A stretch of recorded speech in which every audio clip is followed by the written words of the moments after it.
Maxime, très content de t'avoir sur ce deuxième épisode de OTE. Maxime, tu as commencé ta carrière de sales en 2016 chez Lydia. Tu étais parmi les premiers commerciaux ensuite recrutés par Swile en 2017. Tu as fait 4 ans là-bas, tu as fini Head of Account Manager. Et ensuite, en 2022, tu quittes Swile pour créer Ignify, qui est une agence de directeurs commerciaux externalisés pour PME et scale-up en croissance. On compte parmi tes clients Mon Petit Placement, Morning, Libéo, donc de très beaux logos, de très belles boîtes. Et nous, on s'est rencontrés il y a 2 semaines à un événement EXA. Ce qu'on peut dire, c'est qu'on s'est plutôt bien entendu. On a pas mal parlé de vente. Et du coup, plaisir de t'avoir aujourd'hui pour continuer nos discussions sur la vente, sur le management, sur l'écosystème tech. Et très content de discuter de ça avec toi. Plaisir partagé et merci pour cette belle introduction.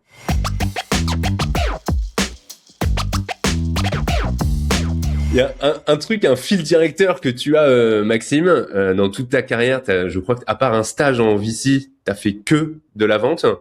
Pourquoi t'as choisi la vente? On va dire que c'est la vente qui m'a choisi, le côté marketing qui me reste en moi. Pourquoi j'ai choisi la vente? Je pense que j'avais déjà naturellement ça en moi, dans Ouais. le sens où j'ai toujours essayé de négocier avec ma famille, mes frères, mes amis. De manière générale, j'étais pas forcément le plus intelligent de la bande. J'étais plutôt le plus malin. Pas un bon élève à l'école, j'ai redoublé 2 fois, je me suis fait virer. Enfin bref, c'était un peu complexe à ce moment-là dans ma life. Mhm. J'avais 20 ans, j'étais un bosseur dans l'âme. J'avais été plagiste à Montpellier de mes 16 ans, mes 20 ans, tous les Pas stylé. étés. J'avais toujours envie de bosser, mais je n'arrivais pas à trouver ma voie. L'école, c'était pas mon truc. Et naturellement, j'ai eu l'occasion de bosser donc en VC à Londres, où j'ai vu cet écosystème de la startup où on pouvait venir bosser en t-shirt et lever des millions d'euros et trouver des bonnes idées à créer. Ouais. Ça m'a vachement excité. Et là, j'ai eu l'occasion de me faire approcher par Lydia et Ok. être un des premiers commerciaux du coup à Montpellier Stylé. pour promouvoir leurs solutions. Et Trop bien. j'ai commencé à prendre goût à vendre des trucs et à être payé pour ça. Et quand j'ai vu que ça fonctionnait, je me suis dit ok, j'ai envie de revivre un peu la même expérience. Et par rencontre, j'ai eu l'occasion de bosser chez Swile qui s'appelait Launcher à l'époque. Et j'ai été Mhm. le premier commercial du coup en 2017.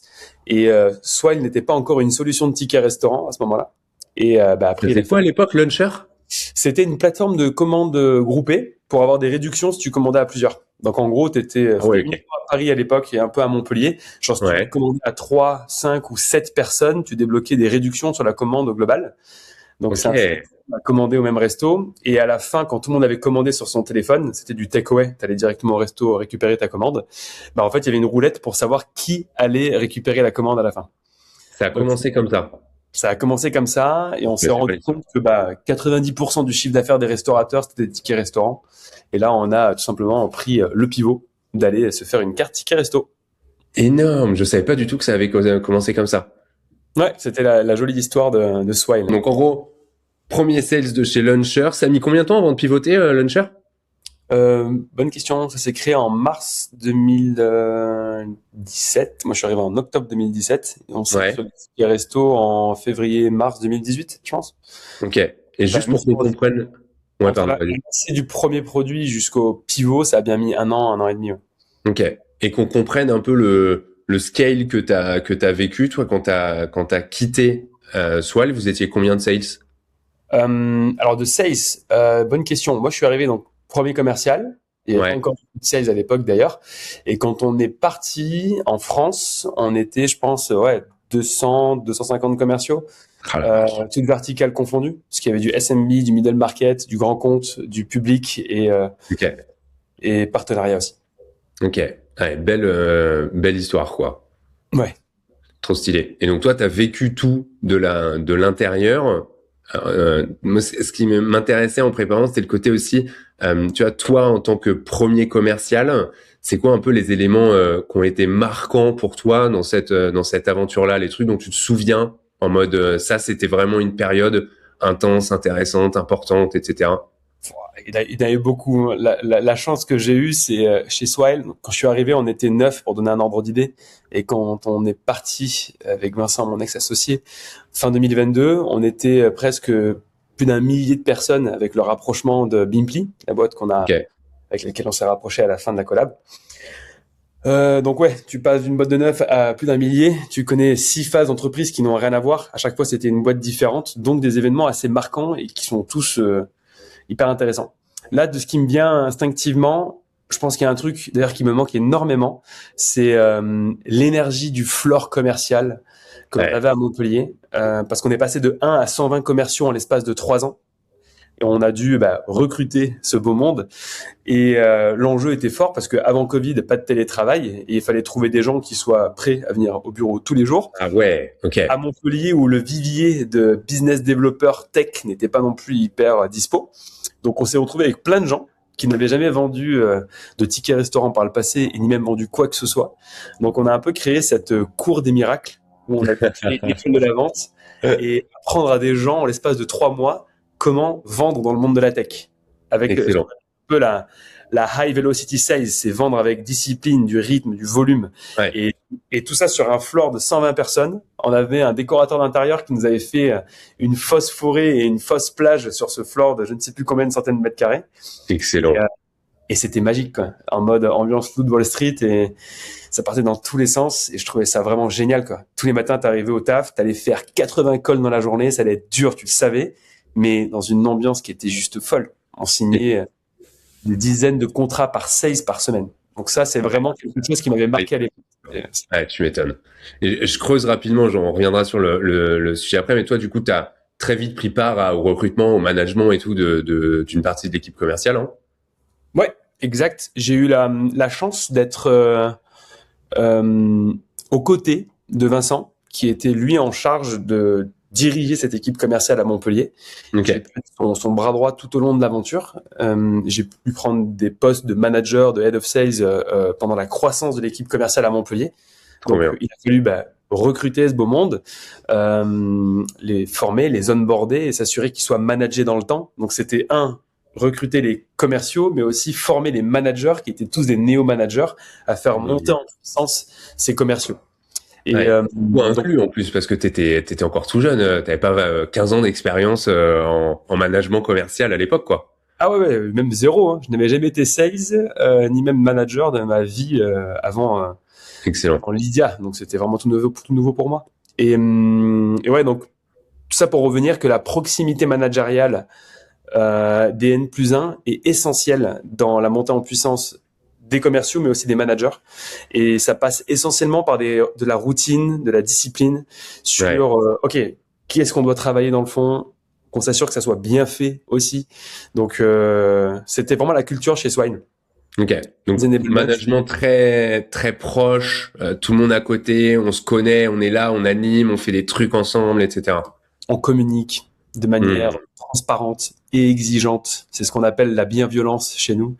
Cette capacité de bousculer un peu les gens avec une certaine clarté dans ce qu'on dit, mais avec une vraie sympathie derrière. C'est la vraie bienveillance, mais pas la bullshit.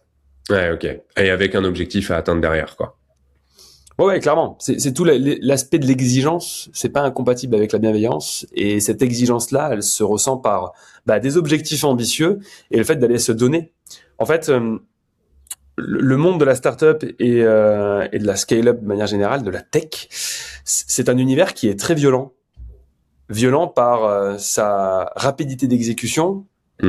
Ça puisse changer du jour au lendemain, que tu puisses être dans des zones de danger aussi en tant que salarié. Et un produit qui n'est pas du tout connu par le marché, il faut aller éduquer et vendre ce produit que personne ne veut. Et je pense que les gens ne se doutent même pas que le quotidien d'un commercial dans un écosystème startup, c'est pas si facile que ça. C'est complexe. Et l'animation et la proximité des managers est essentielle pour en fait maintenir le niveau d'engagement et d'implication des commerciaux. Et tu crois du coup aux boîtes équipes commerciales qui scale en télétravail, etc. Alors, réponse de Normand, ça dépend. J'y crois, oui, mais je pense que c'est difficile que de maintenir un niveau d'ambition et de scale fort à distance, parce qu'il se passe tellement de choses sur le terrain, il se passe tellement de choses sur l'animation d'un floor, et surtout que le métier de commercial est ingrat. C'est pas si facile que de faire de la prospection téléphonique ou même faire des négos. Tu as besoin d'être, c'est justement pour faire un parallèle avec le floor commercial à Montpellier, et c'est ce qui peut manquer parfois à certaines boîtes. Cette énergie-là, elle te motive à faire plus parce que quand t'entends ton collègue qui fait une signature à côté et que toi que tu sens que t'es un peu à la ramasse, ben t'as envie d'aller chercher le petit plus ou même de vouloir impressionner ton collègue à côté avec une punchline que tu vas sortir. Et ça, à distance, tu le perds. Et je crois fondamentalement au fait que l'animation commerciale peut créer des vrais multiples sur la performance des commerciaux. 100%. Et moi, tu vois, là où je te rejoins, je dis souvent la vente, en vrai, c'est un des métiers les plus difficiles. Tu vois, il y a plein de métiers difficiles, mais c'est quand même un métier difficile dans le sens où tu as beaucoup plus d'échecs que de réussites. Et tu sais, ça m'est arrivé plein de fois. Je bosse comme un cochon sur un deal et puis à la fin, je me fais ghoster et puis je prends un pauvre mail laconique alors que j'ai essayé de construire. Bah, c'est un métier où tu te prends des bâches tous les jours. Et en vrai, si t'as pas ce côté noyau, gens avec qui t'es soudé, tu fais le truc difficile, mais ensemble. Moi, je pense, tu vois, tu me mets sales full à distance, je fais 2 semaines, je peux pas, trop dur. Tu te crames, tu te Ah crames. ouais. Et puis Et à un moment donné, je déprime. c'est assez salaud de dire ça, mais ça fait tellement du bien de voir aussi que tes collègues se mangent des murs à longueur de journée. Ouais, ça normalise aussi ce que toi tu vis. Exact. Ouais. Ça moyennise. Et c'est normal en fait de se prendre des portes. Et en fait, il faut limite apprécier et aimer le fait de se faire rejeter, parce qu'en fait, tu peux en jouer. Et quand tu en joues, tu peux oser des choses qui te rendent différent. Ouais. Et ça, je pense que c'est un truc qui crée aussi la différence. Il y a d'ailleurs un Américain, j'ai oublié son nom, Maserati, je sais pas quoi, un C'est Américain. les voitures, ça. Mais Non, c'est c'est quoi qu'il a un nom africain, ouais. un nom. Et je sais plus comment il s'appelle. Faudrait qu'on le retrouve. Mais ce mec-là, justement, il fait des call calls en live avec de la musique et il se prend des bâches, en fait, toute la journée. Et en fait, il en rigole. Et juste après, il raccroche, il rappelle un gars et il arrive toujours avec le smile. Ah, je vois. Ouais. Je vois très bien. Et Ouais. en Il est fait, trop fort. Il est trop fort. il est trop fort. Et en fait, ça me fait penser à ce qu'on faisait à l'époque chez Swile avec un collègue qui s'appelle Pierre Quentin, qui était un très bon sales. Et on s'amusait, en fait, on était face à face à jouer un rôle et à se taper des barres sur les objections qu'on pouvait se taper et les réponses qu'on pouvait donner. Mais en fait, on ne s'arrêtait jamais. On voulait juste passer après et continuer. Et en fait, on se rendait compte que en créant ces phases un peu originales, où on sortait un peu du cadre du process commercial ou du script de vente, ben on arrivait à créer des discussions qui nous amenaient à un rendez-vous ou à détendre l'atmosphère et aller un peu plus loin dans le deal. Donc, c'est pour ça que je crois sincèrement à l'animation d'un floor et le fait de pouvoir partager un peu les difficultés pour les rendre hyper agréables à vivre au quotidien. Ouais, hyper intéressant. Et quand si on décortique un petit peu cette phase de scaling, du coup, au début, donc là, on a parlé d'animation d'équipe. Avant ça, il y a la partie recrutement. C'est quoi tu vois, les marqueurs qui te font dire avec le recul, ça, c'est typiquement ce que pourrait dire ou faire lors d'un entretien commercial un excellent commercial. Et ça, c'est typiquement plutôt des red flags qui te font dire, ça, je le mets plutôt de côté, d'un point de vue recrutement. Bien sûr. Déjà, je pense qu'il n'y a pas de recette miracle sur les recrutements et que chacun a un peu ses propres standards. Ouais. Les miens sur un poste de commercial, il y en a quelques-uns. Déjà, il y en a un pour moi qui est essentiel dans l'écosystème dans lequel on vit. C'est cette capacité à se remettre en question et à accepter le feedback. Ça peut paraître bête, mais tu es dans une phase d'apprentissage continu. Ouais. Tu vas itérer, recommencer, te manger plein de fois. Il y a des mecs qui l'ont fait déjà plein de fois avant toi et ils vont donner du coup des raccourcis, des bonnes pratiques et même prendre des feedbacks de ses pairs, c'est hyper important. Et je mesure à chaque fois la capacité à recevoir du feedback d'un candidat comme se remettre en question. Pour moi, c'est essentiel. Ouais, bien si tu n'es pas capable et que tu as ton ego qui est mélangé à tout ça, que tu arrives avec beaucoup de conviction, dans un écosystème qui demande beaucoup de vélocité, ça peut être difficile en fait de voir la personne grandir. Ouais. Pour moi, il y a ça. Il y a un deuxième point, c'est aussi le fait de vouloir apprendre, parce que il y a beaucoup de mouvements sur ce marché, plein de bonnes pratiques qui sortent tout le temps, et avec l'IA, ça ne fait que s'accélérer. Celui qui est pas curieux et qui ne cherche pas à apprendre plus que ce qu'il ne fait déjà, pareil, c'est des choses qui peuvent être inquiétantes pour la suite si tu veux les faire vraiment progresser dans le temps. Et surtout, il y a un truc qui est pas évident à chercher parce que nos commerciaux se vendent très bien en entretien. C'est pour ça que je recommande fortement de faire des business cases pour Ouais. challenger nos commerciaux. Donc nous, on leur Ouais. donne des gants, on les met dans un ring et volontairement, on vient les corneriser pour voir si ils arrivent Comment ils réagissent et à tout. répondre. Ouais, c'est important pour moi, c'est vraiment essentiel. C'est un truc qu'on oublie souvent de faire. Et, et là, en fait, je vois aussi la capacité, en gros, à avoir le couteau entre les dents. Il faut que le mec, il ait faim. Enfin, le mec ou la meuf ait envie de se battre pour le produit et qu'il soit inspiré par le projet, qu'il soit convaincu, donc convaincant, et qu'il a envie d'aller chercher l'extra mile. Et c'est ce que j'appelle des profit builders, c'est ceux qui ont envie de construire quelque chose avec l'entrepreneur, avec l'entreprise, parce qu'en fait, il y a tout à faire.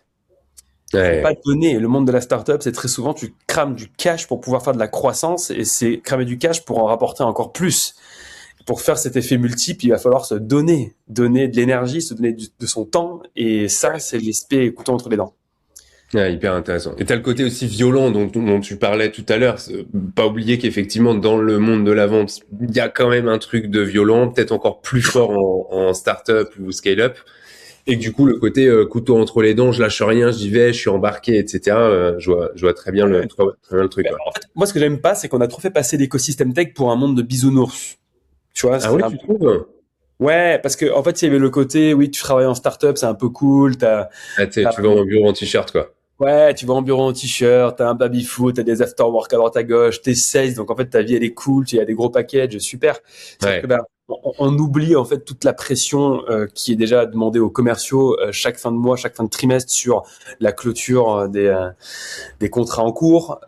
Tu dois vendre un produit que personne ne connaît, ça on en a parlé.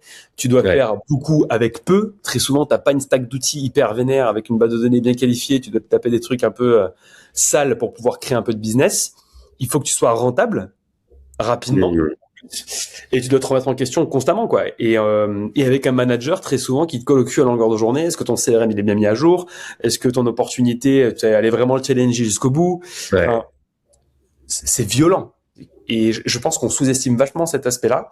Et c'est pour ça que la bienveillance, qui est très souvent confondue avec la complaisance, la bienveillance, elle est nécessaire dans le management et la communication au quotidien pour pouvoir, en fait, embarquer l'équipe commerciale. Ouais, hyper intéressant. Et justement, sur le côté management, toi, tu as commencé à manager, du coup, tu étais vachement jeune. On avait parlé ensemble, hein, parce qu'on avait bu un verre il y a quelques semaines. Ta réponse m'avait vachement intéressé, donc je la repose là. C'est quoi les grosses erreurs que tu as pu faire quand tu as managé pour la première fois des équipes commerciales? Ah, j'en ai fait beaucoup, d'erreurs, pour le coup. Top 3. Un top 3. Préparer, d'arriver avec beaucoup trop de conviction sur ce qui fonctionne dans la vente, parce que ce qui fonctionnait très bien avec moi ne fonctionne pas pour autant avec d'autres. On a tendance à faire évoluer. Moi, c'est exactement ce qui s'est passé. Je fais partie du fléau de t'as été bon commercial, on te met manager.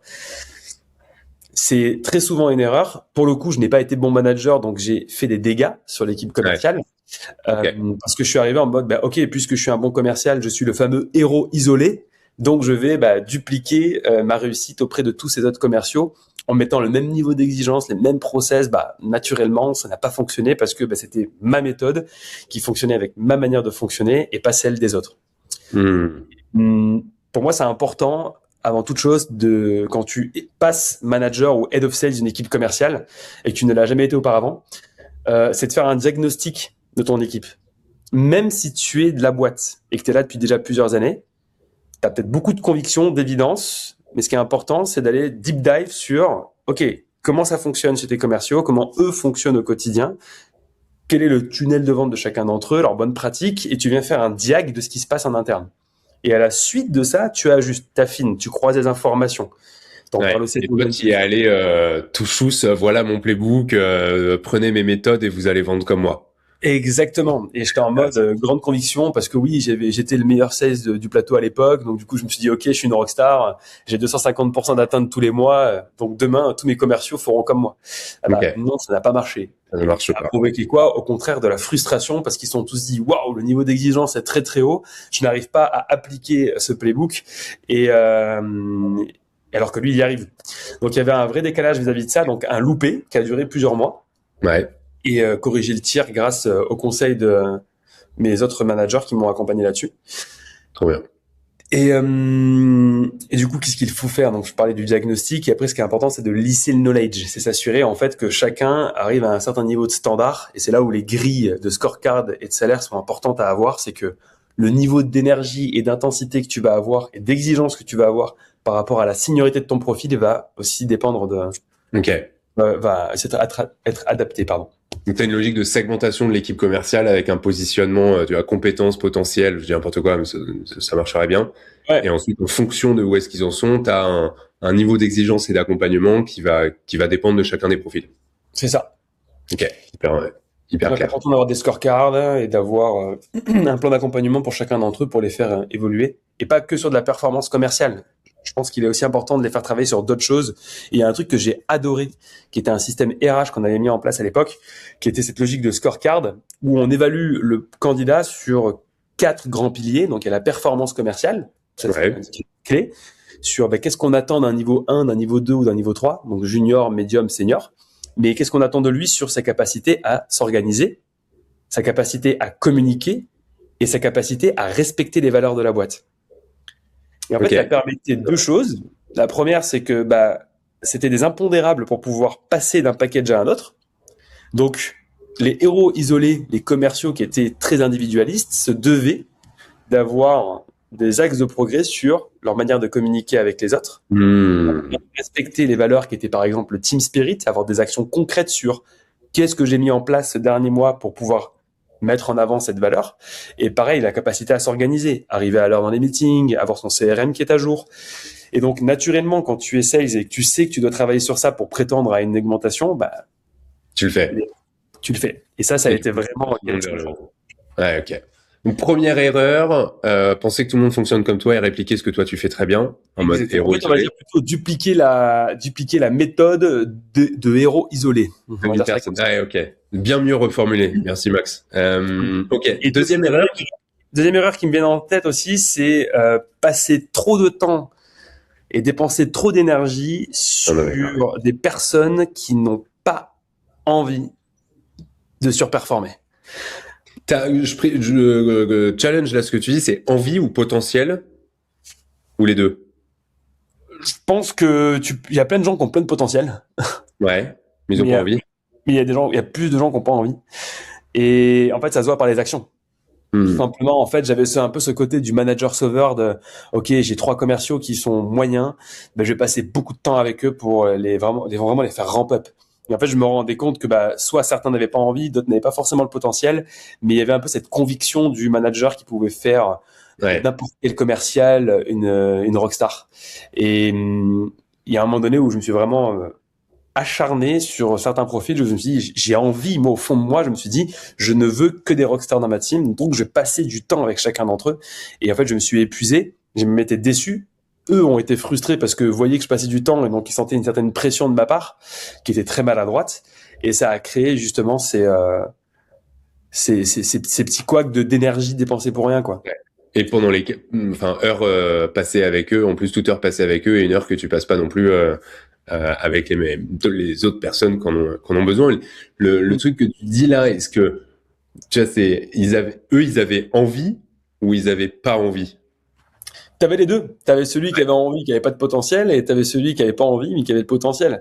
Donc Ouais. c'était très, très difficile de distinguer lequel était l'un ou l'autre, mais ça peut venir de l'un ou de l'autre, très souvent. Ouais. Ah, le pire, je pense, c'est celui qui a envie, mais où tu sais, tu grattes un peu et tu dis, là, du potentiel, mais qui progresse pas, tu vois. Et t'as beau l'accompagner, etc. Et le truc, ça. Et, et je pense que tout le monde mérite de l'accompagnement, tout le monde mérite de ton temps et de ton attention, et je pense qu'il faut que tu fasses gaffe à ne pas te tuer à la tâche ou à t'en vouloir de ne pas y arriver, parce qu'il y a des facteurs que tu ne maîtrises pas et qui dépendent de l'autre. À toi de Hmm. voir en fait euh, la marge de manœuvre que tu peux avoir chez chacun d'entre eux. Ok, hyper intéressant. Je propose de passer à l'étape suivante. Donc, Ignify, t'as accompagné tout un tas de boîtes sur ces sujets-là. C'est quoi les patterns que tu vois lorsque, donc là, si j'ai bien compris, chez Ignify, tu fais pas comme chez Swell, tu commences toujours par je pose un diagnostic avant d'entamer la mission.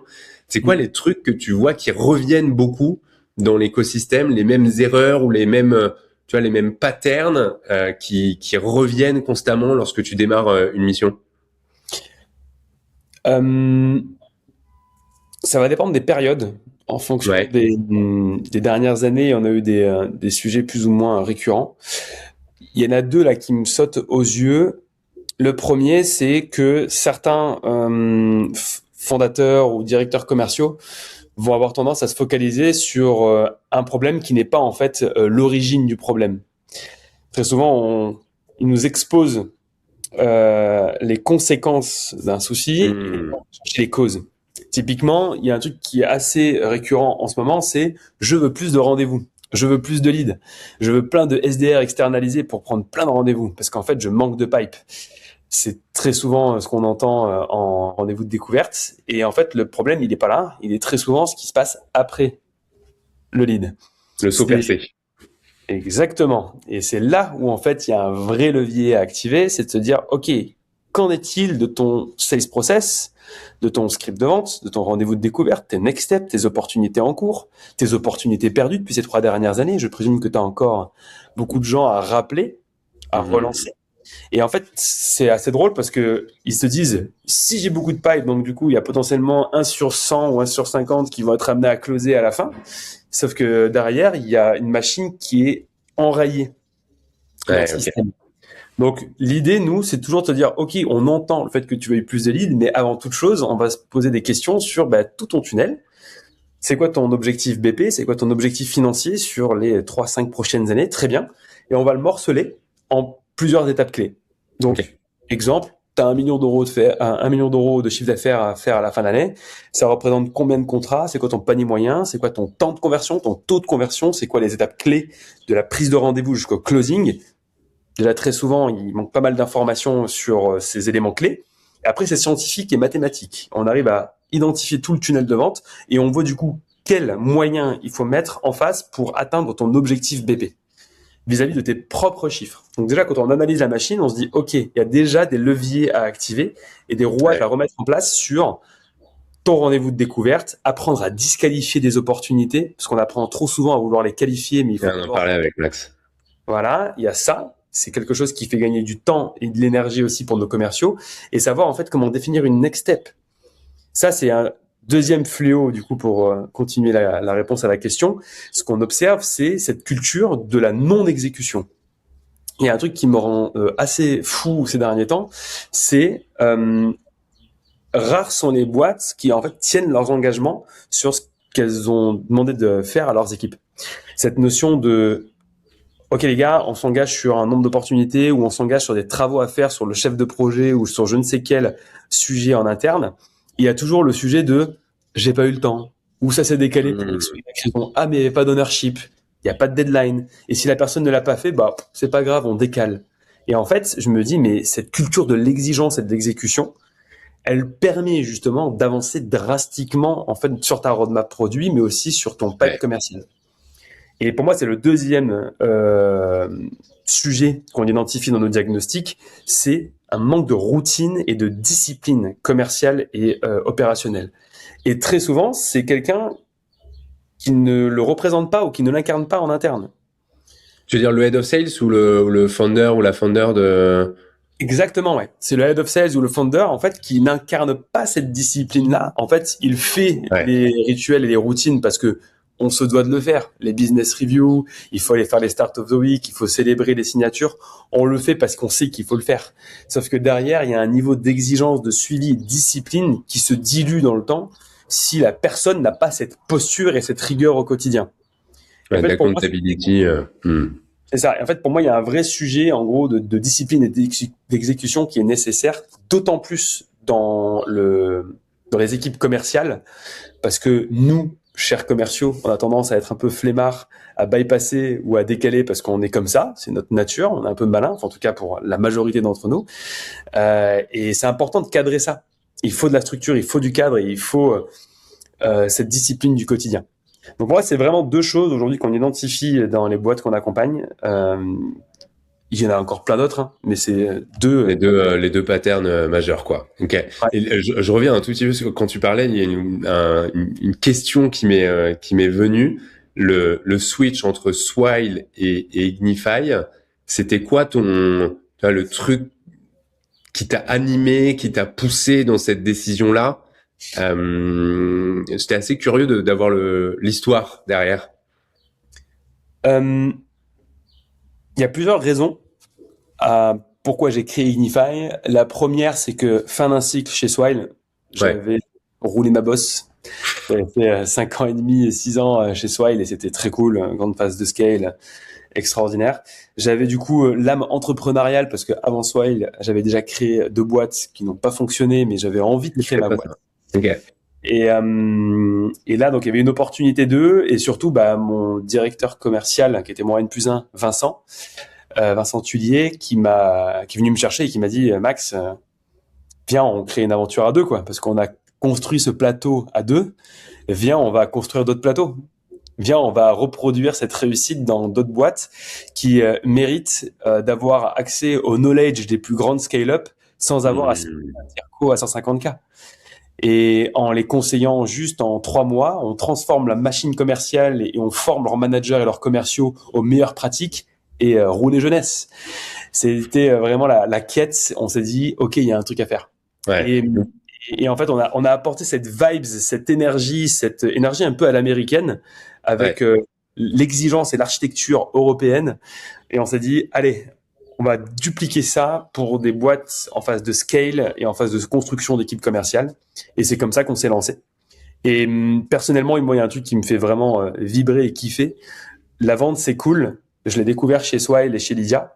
Mais ce que j'aime par-dessus tout, c'est l'animation des équipes commerciales. Et Hmm. pourquoi je parle de ça, c'est que quand tu vois une équipe de 4, 10, 50 ou 120 personnes sur un floor et qui s'éclate Ouais. à faire de la prospection et à vendre et à kiffer, bah putain, c'est jouissif, c'est tellement kiffant. Je suis allé chez un client comme ça à Lille il y a quelques mois et j'arrive sur le floor et je vois 50 personnes, tout le monde au téléphone, debout, qui marche, le gong qui sonne, le tableau, les mecs complètent, etc. Il y avait une énergie, j'avais envie de prendre le téléphone, tu vois. Et je me suis dit, réussir à créer ça, je pense que c'est très dur de le mettre en place, mais quand tu l'as, c'est un avantage concurrentiel qui est énorme par rapport à tous les autres qui peuvent ne pas mettre autant d'énergie dans l'animation, je crois. C'est clair, c'est galvanisant, ça te donne envie de refaire un appel, ça te donne envie de revenir le lendemain matin. Ouais, tu retournes, tu vas au combat, quoi.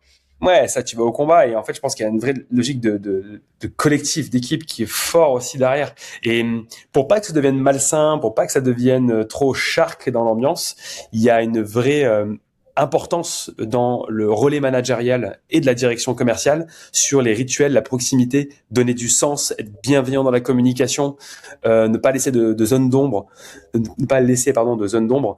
Donc, c'est important enfin, c'est de la responsabilité du management sales que d'inculquer cette culture-là. Ouais. Autant dans l'animation que dans la bienveillance qui est derrière le management.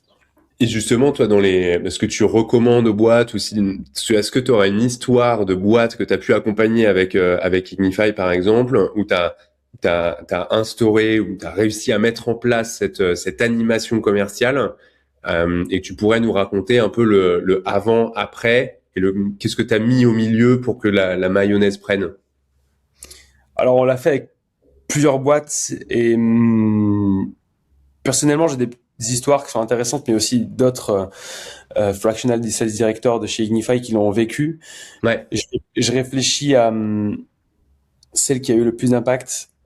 Il y a une boîte qu'on a accompagnée qui a été assez impressionnante dans le changement de paradigme qu'il y a pu avoir chez eux. C'est une entreprise série B qui avait externalisé sa force commerciale en Tunisie.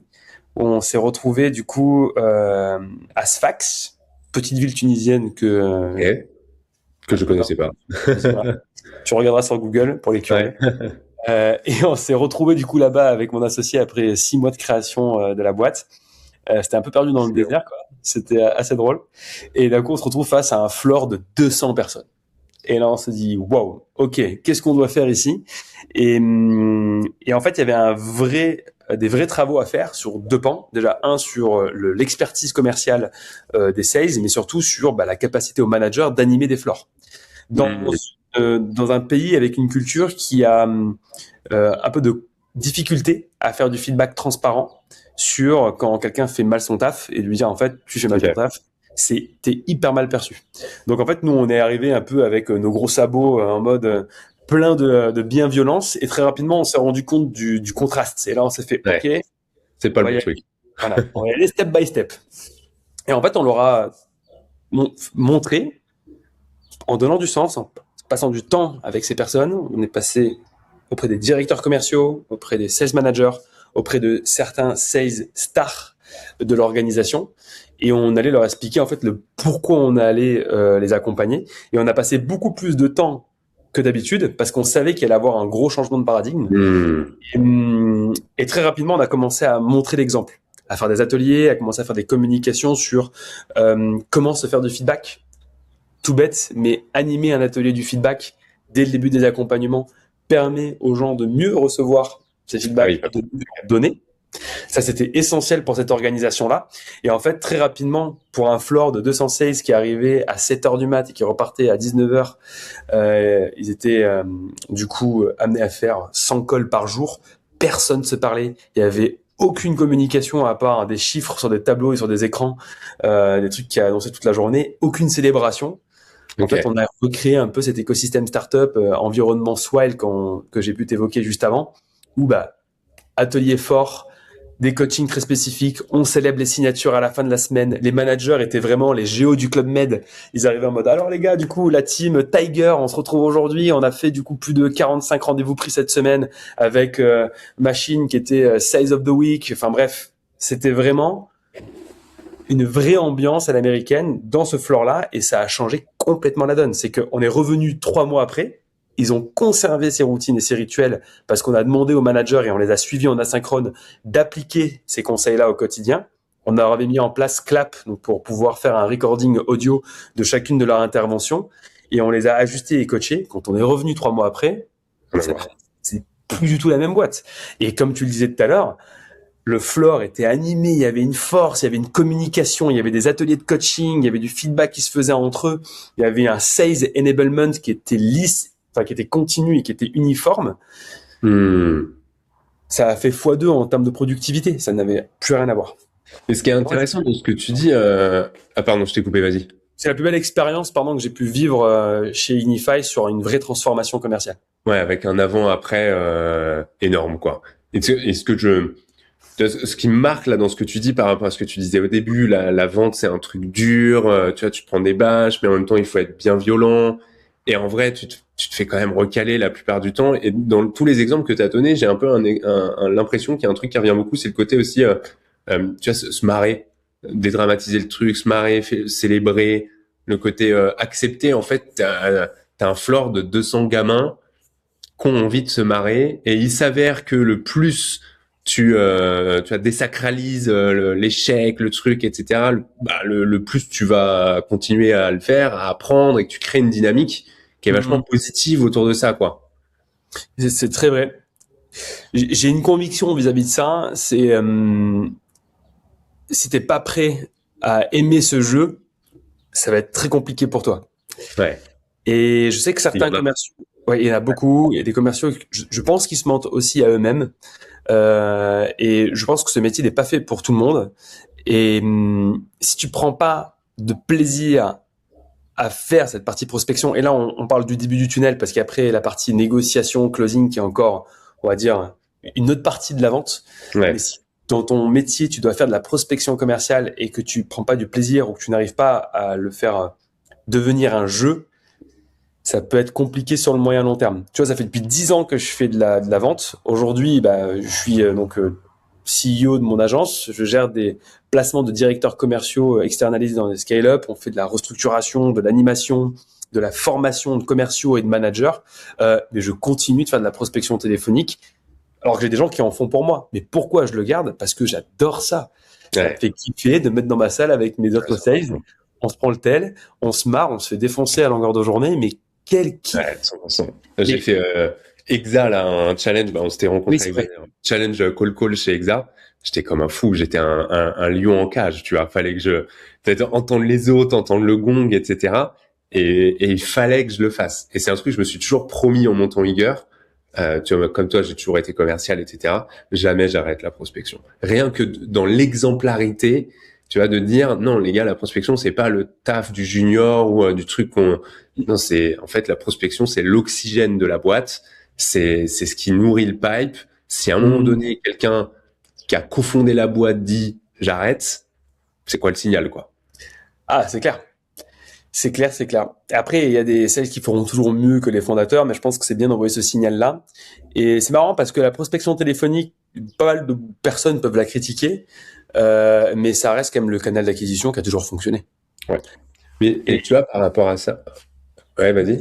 juste dans l'ère de l'IA qui prend de plus en plus de place sur les canaux écrits, voilà, avec le mail, le LinkedIn, etc. Alors oui, ça fonctionne, tu peux préchauffer. Oui, avec Claude, tu peux faire des trucs extraordinaires avec les intents, les machins. Mais au bout d'un moment, en fait, les gens sont saturés. Il y en a qui ont marre, en fait, de se faire bombarder. Et le téléphone, quand t'es bon à l'exercice et que t'arrives à être original, t'arrives à créer des situations qui sont Ouais. dingues. Et c'est un canal qui est complémentaire, mais qui est sous-utilisé. Et je pense que les meilleurs vont pouvoir tirer leur épingle du jeu. Et pour rester sur la métaphore du jeu, je pense que, pas l'analogie du jeu, je pense qu'il est important de jouer à plusieurs et de prendre du plaisir à faire ça. Donc on revient sur l'aspect un peu revenir sur le plateau et pouvoir partager un peu ses échecs du quotidien et ses réussites. Ouais, c'est intéressant. Et tu vois, même chez Eager, ça manque ce côté. Tu vois, nous on est deux sales. Et Mmh. en rentrant de chez Exa, justement, la dernière fois, je disais à Louison, putain, viens, on fait tous les mercredis, juste on ouvre les bureaux à nos potes sales et puis on se met quelque part dans les bureaux et juste on prospecte ensemble pour retrouver justement ce côté animation, excitation, tout le monde se prend des bâches, etc. Et ça, j'y crois pas mal. Et un autre canal aussi que je trouve qui est sous-exploité, c'est les événements.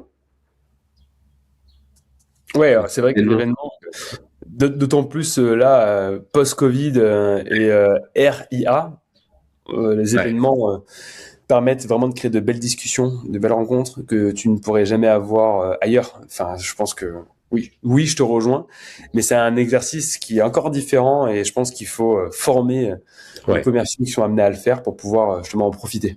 100%. Et justement, ère de l'IA, si on fait un petit exercice, tu vois, projectif à horizon, et pas très loin, parce que ça va très vite, mais à horizon 3 ans, il se passe quoi pour les commerciaux avec la vitesse à laquelle ça va aujourd'hui, de ton point de vue?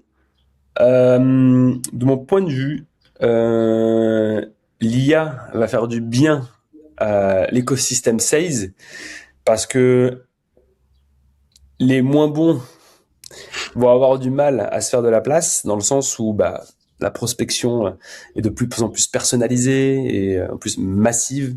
Donc bah, tu pourras demain automatiser ta prospection écrite via des agents IA, donc ça c'est super. Ouais, c'est déjà, tu le fais déjà, ça. Ouais. Voilà. Mais sauf que là Ouais. aujourd'hui, seule l'élite parisienne des startups arrive à être 100% Ouais. à fond dedans. Ça va arriver très vite d'ici les 3 Hmm. prochaines années pour beaucoup de boîtes. Euh, En quoi ça va faire du bien? Je pense que moi, en tout cas, quel est l'impact que ça a dans mon quotidien? Ça permet de faire gagner du temps. Ça, je pense que tout le monde l'a capté. Mais il y a un autre truc qui est intéressant, c'est que ça me fait gagner en pertinence. Et je trouve que l'IA permet rapidement de récupérer du contexte sur l'historique des échanges et des outils comme Clap, par exemple, qui enregistrent tous tes rendez-vous, toutes tes visios, tous tes appels, même des rendez-vous physiques, permet en un claquement de doigts à Claude de récupérer tout le contexte Ouais. d'un deal. Et quand tu as des cycles de vente longs, que tu as eu 3, 4, voire 5 rendez-vous, et que tu arrives à ressortir exactement les verbatims qui ont été mentionnés dans tout le cycle de vente depuis 1 an et demi, et que d'un coup, tu as ton Claude qui recroise ça avec tes mails, tes machins, tes trucs, qui te pond une proposition nickel chrome, et tu arrives 6 mois après à ton rendez-vous avec une telle Ouais. T'as proposition. rien oublié, quoi. Ah mais là, alors déjà, un, t'as rien oublié, et de deux, Ouais. en plus, t'arrives avec une presse sur mesure, avec tous les éléments chiffrés, contextuels, décisionnaires, et des verbatims que les Ouais. gens ont racontés. Et là, mais tu Ça gagnes en change du calepin, notes prises sur le coin de table, etc., quoi. Exactement. Et même tu peux réduire déjà je pense que tu augmentes ton taux de conversion parce que tu impressionnes déjà dans ta capacité à avoir de la qualité et de la rapidité d'exécution. Et Ouais. tu réduis aussi ton temps de closing parce que à l'époque, tu faisais ton rendez-vous de découverte, mais ta propale que tu devais présenter en démo la prochaine fois, il te fallait quand même du temps pour la préparer. Et ce temps-là, en fait, aujourd'hui, tu le fais en 2 secondes sur Close Bubble. Mais tu vois, je trouve que en fait, pour moi, je rebondis sur ce que tu dis, mais tu as un peu des effets de bord aussi. C'est certes, du coup, les commerciaux qui ne savent pas utiliser, moi je dirais même pas genre Claude, mais jusqu'à Claude Code, là, c'est pas un gros mot, mais faire du code, en fait, aujourd'hui, c'est accessible et je pense que les commerciaux doivent s'y mettre s'ils veulent pas être à la rue dans 2 ans. Calculateur de ROI, tu vois, il y a 10 000 cas d'usage, compte rendu avec témoignage client qui va chercher dans une base de connaissances le bon témoignage. Ouais. En fait, ça, c'est super accessible. Et par contre, je pense que tu as aussi et donc ceux qui ne vont pas s'y mettre, je pense que dans 2, 3, 4, 5 ans, enfin, ils risquent de galérer à trouver un job s'ils maîtrisent pas ces sujets-là. Et par contre, le truc que je me dis, et c'est la question à laquelle j'ai pas encore répondu, c'est que je pense que l'IA homogénéise aussi énormément la production d'intelligence. Donc, tu vas faire demain, tous les sales ont des systèmes de record, des comptes rendus automatisés avec Claude. Ça lisse énormément l'impact du commercial aussi sur le processus de décision. Ah ouais, mais complètement. Il y a 2 choses pour moi qui permettront de différencier les sales de l'IA. Déjà, à produit équivalent, l'humain fait la différence. Donc, je pense que tu as une bonne capacité à connecter avec la personne. Ouais. Ça remet le sujet sur le devoir, la compétence d'interaction, de poser les bonnes questions, etc. En fait, ce qu'est un bon commercial aujourd'hui. Ouais. Donc, je pense que ça va écumer les moyens dans le sens où ils auront plus d'éléments différenciants versus les bons. Et les bons commerciaux, pour moi, il y a 2 éléments. C'est ceux qui poseront les bonnes questions pour récupérer le plus de contexte. Parce que poser des questions en type formulaire, ça, une IA pourra le faire à ta place. Poser des questions dans un aspect plus psychologique et émotionnel, c'est ce qui est assez complexe aujourd'hui pour certains sales, mais qui permet de créer la différence. Parce que tu vas pouvoir poser des questions qui sont vraiment deep, récupérer beaucoup de contexte, et surtout reformuler, considérer la personne. Et c'est ce qui va permettre de créer un lien avec cette personne et qui aura envie de bosser avec toi et pas ton produit. Oui, mais là où je pense qu'on a aussi un gros taf à faire, c'est que tu vois la génération des commerciaux Swile, génération Covid, tout au téléphone, en visio, etc. Moi, ça m'est arrivé d'avoir des commerciaux même de mon âge, tu vois, trentaine, etc. qui n'ont jamais fait un déj avec un client. Et donc je pense que tu vois, c'est à un moment donné quand on dit que l'IA va homogénéiser l'intelligence ou en tout cas l'intelligence perçue. Ce que l'IA ne remplacera pas, c'est effectivement ta capacité à poser des bonnes questions, à aller chercher, à construire du relationnel. Mais je pense qu'il y a un pont aussi à faire et toute une partie de l'écosystème de sales, qui est celui qu'on connaît, qu'on doit accompagner sur comment créer une relation, une vraie relation dans la durée, aller voir les gens. Ah, mais il y a une data que j'ai à te partager. On a accompagné un client et on a analysé ses perfs de closing par rapport à l'origine des rendez-vous. 3 fois plus de taux de conversion sur des rendez-vous physiques. Ah, ça sur un produit SaaS. Sur un produit SaaS, pareil. Full inside, tu fais que de la visio. 3 fois plus de taux de conversion. Donc oui, c'est plus compliqué, c'est plus long, c'est de la vente de déplacement, c'est demander des notes de frais, tout ce que tu veux. Bon, voilà, sur des paniers moyens qui sont à plus de 10 000, 15 000 cas, 15 000 euros, ça peut être vraiment game changer. Et tu vois, mais je crois que c'est plus 12 points, je crois, un truc comme ça. Donc c'est quand même, non, plus 8. C'est plus 8 points quand je me déplace pendant le cycle de vente ou que je fais venir le prospect ou qu'on se voit pendant un déj. Et donc quand tu vois ça, moi, je me dis juste, ok, en fait, faut que tout le monde le fasse parce que ça a un impact qui est non négligeable. Et je trouve qu'en plus, t'as un côté aussi, tu vois, pour moi, le plaisir de la vente, c'est aussi que, tu vois, demain soir, vendredi, je vais boire un coup avec un client qui est devenu un copain. Parce qu'à force de se voir, en fait, on a créé un lien au-delà de ça. Et du coup, c'est le premier à me dire, mais là, mec, j'ai une idée de dingo. Il m'envoie un WhatsApp un samedi à 23h. Et du coup, tu crées un écosystème de gens comme ça. Et je pense que ça, c'est d'un point de vue personnel, ça a énormément de valeur. Tu vois, c'est enrichissant. Et en plus, pour ton réseau, ta boîte, ton produit, etc., c'est super riche aussi, quoi. Et ça se fait moins en vidéo. Tu prêches un convaincu là-dessus et je suis 100% d'accord. Et tu crées plus de liens quand tu rencontres les gens en physique. Et t'apprends. Ouais, t'apprends aussi énormément parce que t'as plus de chit-chat et t'as des discussions un peu plus hors contexte du pro. Mais ça me fait écho avec le meilleur conseil que j'ai reçu de ma vie en vente, c'est Your network is your net worth. C'est littéralement ça. Et au début, j'avais du mal à percevoir la valeur. Et là, depuis que j'ai lancé ma boîte sur ces 3 dernières années, je me rends compte de la puissance du truc. Ouais. Et c'est un unfair advantage, mais mec, il faut y aller plein pot, il faut utiliser à fond les ballons parce que vraiment, tu peux t'ouvrir des portes de dingue et t'as un effet boule de neige qui se crée et à utiliser à fond les ballons. Mais ça, tu vois, je trouve que t'as un côté aussi, t'as le réseau avec lequel un peu tu nais, tu vois, en fonction de ta famille, ton environnement, ton écosystème, etc. Et t'as celui que tu te construis. Et je trouve que quand tu regardes un peu les deux trajectoires, t'as quand même une catégorie de commerciaux qui vont chercher ce genre de choses.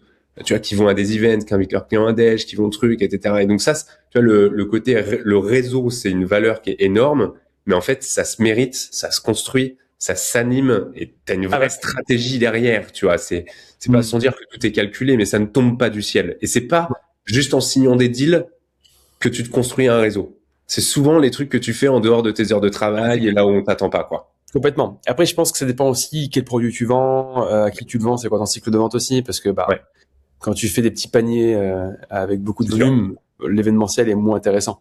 Mais oui, je suis d'accord avec toi sur l'approche. Ça dépend de plein de facteurs, mais Donc l'IA bouleverse déjà complètement l'écosystème. Ce que je me disais sur l'IA, my bad, je t'ai coupé, mais il y a un truc qui est important. L'IA dans la vente, on a, allez, 1 an, grand max, pour être différent des autres. Dans 1 an, tout le monde aura accès au même niveau de compétences. Donc, si je peux donner un conseil, il y a l'été qui arrive là, mais formez-vous comme des cochons sur toutes les dernières tendances qui existent sur la IA pour que de septembre 2026 à juin 2027, vous puissiez être rockstar de la vente. Hyper bon conseil pour terminer. Dernière question, Max. Ce qui est la rockstar de la vente, tu penses que à qui je devrais proposer d'avoir ce genre de discussion dans les semaines à venir? Alors, rockstar de la vente, hein, on est d'accord. Hein. Ouais. Mais qui peut être founder, sales, juste quelqu'un déter avec qui tu kiffes discuter de vente pendant 1 heure, tu vois, comme ça. Il y en a beaucoup. Beaucoup de bons commerciaux. Tu peux me faire un follow-up par mail. Hein. Avec la liste complète. Non, mais je pense que pour moi, il y a 3 commerciaux qui m'impressionnent. Je t'en liste 3 et pour 3 raisons différentes. Voilà, je vais faire la règle des 3 points, 3 raisons. Le premier, c'est Julien Cutolo, ex-general manager chez Swile, ex-CRO chez Piana, et maintenant qui a rejoint une boîte dans le médical, mais j'ai oublié le nom. Un talent inexplicable. Ok, intéressant. Voilà, il n'y a pas de méthode particulière, mais la puissance de la vente à l'état pur. C'est quelqu'un qui est capable de te vendre n'importe quoi à n'importe qui et de manière un peu naturelle. Enfin, pas un peu, c'est 100% naturel. Donc, assez bluffant, mais difficilement duplicable. Le meilleur commercial sur la méthode et sur l'art de la communication, c'est mon ex-associé Vincent, qui était directeur commercial chez Swile, et que tu vas sûrement connaître à l'avenir, mais qui est à bientôt. Qui a la méthode la plus fine que je connaisse sur la communication et dans la négociation. Ça en est bluffant. Et donc, ayant bossé avec lui pendant 8 ans, j'ai pu justement m'enrichir de toute cette capacité à articuler les bons mots dans le bon ordre, les bonnes questions surtout dans le bon ordre, pour avoir ce niveau de pertinence en vente. Ouais. Et troisième personne qui pour le coup est plus jeune mais qui a une fougue et une envie de bien faire et une phrase que j'adore qui est: tu préféreras toujours bosser avec quelqu'un qui a envie de faire plutôt que quelqu'un qui sait faire, parce que ce qu'il a envie de faire, il va vouloir tout faire en sorte pour que ça se passe bien pour toi. Et il y a un commercial qui est débordant d'énergie sur ça et que j'adore, c'est Gaëtan Montagu de chez SIC, qui est bluffant dans cette énergie commerciale, et je pense que c'est un profil à suivre. Trop bien. Et ben je les contacterai de ta part et merci beaucoup. C'était vraiment hyper cool, hyper enrichissant. Je vais me refaire moi le replay parce que t'as dit plein de trucs. J'avais envie de prendre des notes, mais du coup ça gâche un peu la prise. Mais merci beaucoup Max. Passe une très bonne soirée. On te suit si pour ceux qui nous écoutent, qui nous regardent, LinkedIn, pour suivre les aventures de Maxime chez Ouais. Ignify. Pas encore sur les autres réseaux, mais ouais, LinkedIn, c'est déjà très bien. Maxime Robles. Très bon contenu sur LinkedIn en plus. Donc je recommande de suivre. Merci beaucoup. Et après, il y a la page Ignify si vous voulez, mais en tout cas, c'est déjà pas mal. Avec plaisir. Merci Merci Max. à toi, Gauthier, c'était très cool.